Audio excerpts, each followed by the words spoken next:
Aan de linkerzijde zien we op nummer 579 een huis met een fraai beeld aan de gevel dat Sint Joris en de draak voorstelt. Staat op de overkant. To your left, at number 579, we can see a house with a beautiful statue on the facade, depicting St. George and the dragon standing on an elephant head.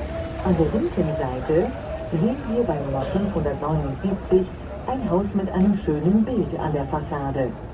Es stellt St. Joris und den Drachen dar, die auf dem Kopf eines Elefanten stehen. Yeah, here people have money to make statues on top of their houses instead of just building them. Also a sign of wealth was natural stone. Brick we have enough in our country. Brick factories, we have clay and mud and water, but natural stone had to be imported. There are sphinxes on top and here bears on top. Really lovely. And there's the ING bank in an old family house, but there's a museum you can visit and see how these old people still lived in this rich part. Links op nummer 605 bevindt zich het museum Willem Holthuizen uit einde van de 17e eeuw. Dit museum is geheel in stijl gebracht zoals de legendenleven in de 16e en 17e eeuw.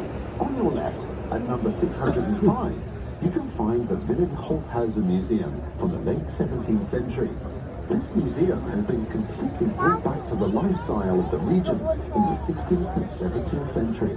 Links, bei Haus Nummer 605, befindet sich das Museum Willem Holthuizen aus dem ausklingenden 17. Jahrhundert.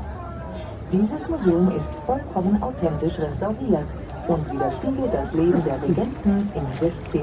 und 17. Jahrhundert.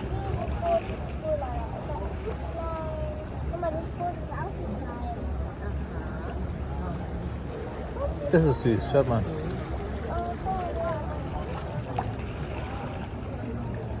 De magere brug die we nu rechts van ons zien, is een van de oudste bruggen van